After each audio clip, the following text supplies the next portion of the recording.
மீண்டும் லெந்து கால ஜெப கூட்டத்திலே பங்குள்ளும்படியாக வாஞ்சியோடு வந்திருக்கின்ற அத்தனை பேரையும் மீண்டும் ஒரு விஷயம் நான் வாழ்த்துகிறேன். மகிழ்ச்சியோடு நம் இந்த இடத்துல கூடி வந்திருக்கின்றோம். இந்த இடத்துல இப்படி இவ்வளவு திரளாக கூடி வருவோம் அப்படின்னு நம்ம நினைச்சு பார்த்துக்க மாட்டோம். ஆனா பரலோகத்தின் தேவனுக்கு தெரியும், இப்படி ஒரு கூட்டம் இப்படி முச்சந்தியில இவ்வளவு திரளாக கூடுவாங்க என்பது பரலோகத்தின் தேவன் அறிந்த ஒன்று. அந்த திட்டத்தை நிறைவேற்றும்படியாக தான் இப்படி நாம் எல்லாரும் ஒரு மனதோடு ஏகோபித்து இந்த தெற்கு தெருவில் நாம் கூடுவதற்குரிய பாக்கியத்தை கர்த்தர் நமக்கு அருள் செய்திருக்கின்றார். தேவன் தம்முடைய அநாதிக்கு தீர்மானத்தின் காரியத்தை வெளிப்படுத்தி அந்த தீர்மானத்தின் காரியங்கள் நிறைவேற்றப்படும் பொழுது அதற்கு ஒரு மாபெரும் முகாந்திரம் இருக்கிறது. அந்த முகாந்திரத்தின் காரியத்தையும் கர்த்தர் நிறைவேற்றி கொடுத்து தன்னுடைய பிள்ளைகளை ஆசீர்வதிக்கிறவராக இருக்கின்றார். இதனால இவ்வளவு மிக சிறப்பாக இந்த ஒழுங்குமுறைகளை ஒழுங்கு செய்திருக்கின்ற தெற்கு தெரு மக்களை நான் போடு வாழ்த்துகிறேன். மிகவும் நேர்த்தியாக இந்த அமைப்பை நீங்கள் அமைத்து ஒரு சிறப்பான ஒரு கூடுகையாக நீங்க இதை ஏற்படுத்தியிருக்கிறீங்க.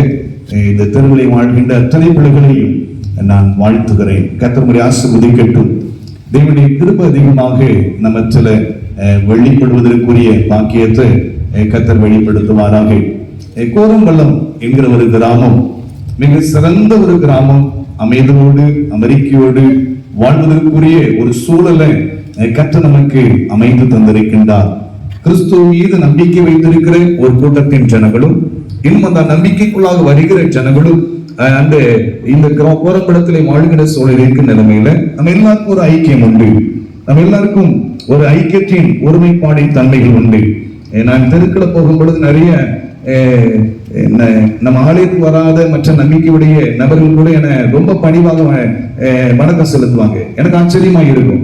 மற்ற கிராமத்திலே இல்லாத ஒன்று இந்த கோரம்பலம் கிராமத்திலே நான் அதை பார்க்கிறேன்.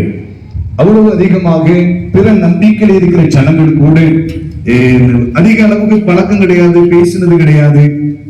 ஆனா எதிர்த்த முறையில பைபிள் வரும் பொழுதோ உடனே அவங்க நம்மை பார்க்கும் பொழுது ஒரு சிரிக்கிற சிரிப்பு, மகிழ்ச்சியை வெளிப்படுத்துகின்ற காரியங்கள் இதெல்லாம் தேவன் தந்திருக்கின்ற ஒரு மாபெரும் கிருபை.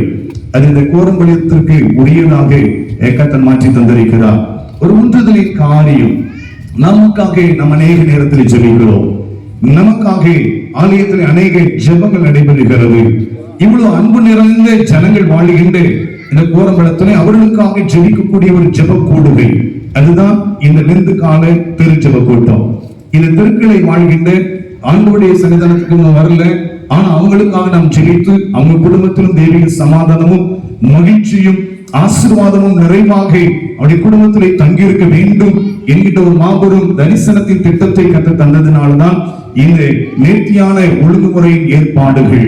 அதற்குரிய திட்டத்தின் அடித்தளத்துல அந்த பிள்ளைகளுடைய பேர்கள் எல்லாம் நம்முடைய திருச்சென் பிள்ளைகள் தெருக்களை வழிகின்ற பிள்ளைகள் எல்லாம் ஒரு நோட்டு கொடுத்து நீங்க அவங்களுடைய பேர்லாம் கொஞ்சம் எழுதணும்னு மிக பிரயாசப்பட்டு அந்த முயற்சிகள் எடுத்திருக்கிறீங்க.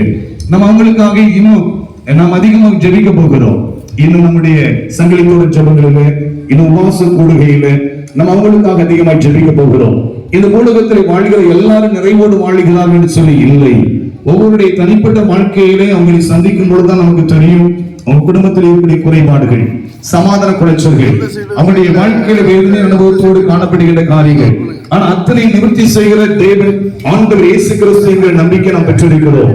அவங்களுக்காக நாம் ஜெபிக்கும் பொழுது நிச்சயமாக அந்த குடும்பங்களுக்குள்ளாக தெய்வீக சமாதானம் கடந்து செல்லும்.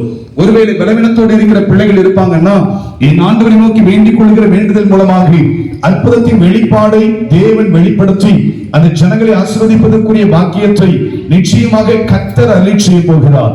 அப்படி நாமும் நிச்சயமாக அதன் மூலமாக மகிமைப்படும். அந்த முயற்சியின் காரியத்துல தான் குடும்ப தலைவர்கள், நம்முடைய திருச்சபை சார்ந்தவர்களுடைய பெயர்கள் நாம் ஒவ்வொரு நாளும் காலை ஆராதனையில நாம் வாசித்து நம்முடைய குடும்பத்தின் பிள்ளைகளுக்காக நாம் ஜெபித்துக் கொண்டிருக்கிறோம். இந்த 2 நாட்களின் முறைமைகளாக அது ஆதி தொடங்கி அது நமக்கு ஒரு ஒழுங்குமுறையாக வைத்து நாம் நமக்காக நம்முடைய திருச்சபையில் இருக்கின்ற அங்கத்தினருக்காக அவருடைய பேர்கள் அத்தனை பேரையும் வாசித்து ஜெபிக்கின்ற அந்த முறைமை ஒரு பக்கத்திலே, இன்னொரு பக்கத்துல இந்த நாள் இந்த தெரு ஜெப கூட்டத்தில்